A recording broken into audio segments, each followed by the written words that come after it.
eneo la kumwezesha mwanamke kama ilivyo vima, eneo la siasa.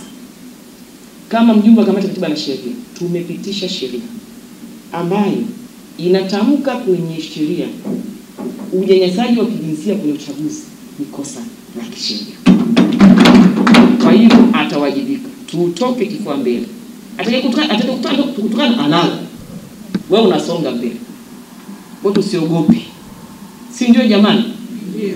Lakini pia swala la eneo la sheria, mama akuishia hapo. Akaona aje na tume huru ya uchaguzi. Tufundane namna ya kufikia kwenye yale malengo ya uongozi kwenye vyama vya wafanyakazi, na vitu gani vinatukwamisha, vitu gani vitatufanya tuungane kama jeshi kubwa la wanawake kwa pamoja. Na pia masuala mbalimbali ambayo tunahitaji umakini wetu haraka kuyatatua. Mwakani ni mwaka wa uchaguzi.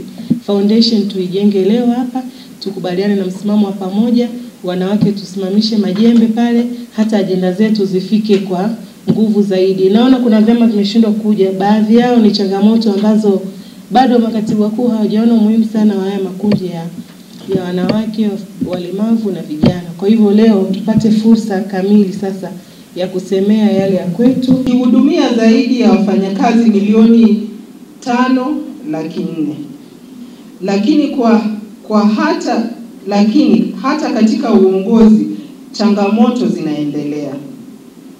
Viongozi wa kike hukabiliwa na uchunguzi mkubwa zaidi, upinzani kwa maamuzi yao na